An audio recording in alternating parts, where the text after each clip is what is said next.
Gilas player sa Amerika, gumawa ng history, binuhat ang kanyang kupunan para magkampiyon at tinanghal na most valuable player. Yan ang ating pag-uusapan at tatalakayin pagkatapos mong pindutin ang like at ang subscribe button. Pasok!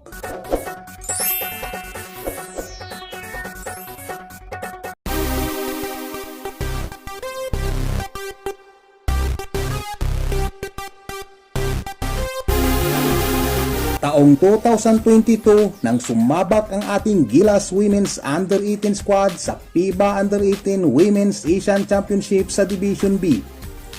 Ang ating Gilas Women's squad ng taong iyon ay nabigo para sa gintong medalya at promotion para sa mas mataas at mas malakas na division. Gayunpaman, nasungkit ng mga ito ang pangatlong pwesto at ginawaran ng Bronze Medal Award.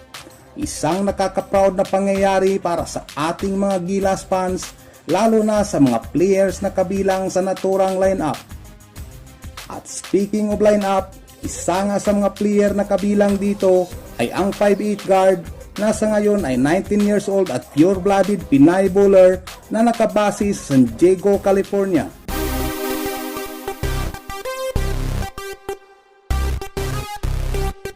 Si Sumaya Sugapong ay nag-aaral sa University of California, San Diego at isa nga siya sa inaasahan ng kanyang kupunang UC San Diego Tritons Women's Basketball Team sa bawat kompetisyon. Incredible. Her first free throw. Around to Sigapong. Was the Big West Freshman of the Year last year. Sigapong their leading. Sa 2024-2025 season, ilang beses siyang ginawaran ng Best Player of the Week Award dahil sa ganda ng larong pinapakita niya.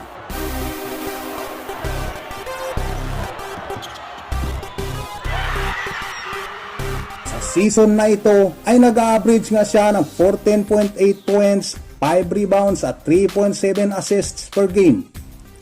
Isa siya sa naging dahilan kung bakit umabot ng finals ang kanyang kupunan at nakuha ng UC San Diego Tritons Women's Team ang kauna-unahang championship title sa Big West Tournament Championship. Pinangunahan ng dating Gilas Philippines Women Under-18 cager na si Sumaya Sugapong ang University of San Diego Tritons Women's Basketball Team para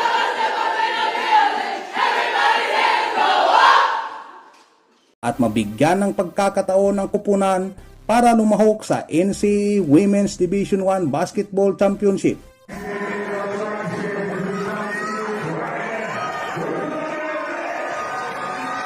Ang tagumpay ng kanyang kupunan sa naturang tournament ay isa lang sa naging tagumpay sa basketball career ng dating Gilas Under-18 squad dahil bukod sa championship title na nakamit ng kanyang kupunan sa season na ito, ginawaran din siya bilang 2024-2025 Big West Tournament Championship Most Valuable Player.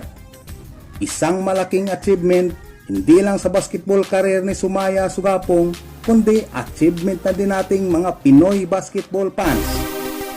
Free throw. She upset with herself when we had a chance to talk to her after the game, but dynamic score and fun to watch. At sa pagpasok ng UC San Diego Tritons Women's Team sa mas mataas ng kompetisyon ngayong season na to, madadala pa rin kaya niya sa tagumpay ang kanyang kupunan? At sa magandang naipakita niya sa nakaraang tournament kung saan ay nakuha pa nito ang MVP award, may tsansa kayang mapusuan siya ng mga WNBA scouts?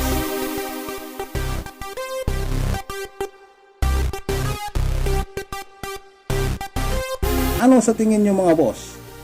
Ating abangan ang susunod pang kabanata sa pakikipagsapalaran ng basketball career ng Gilas player na si Sumaya Sugapong.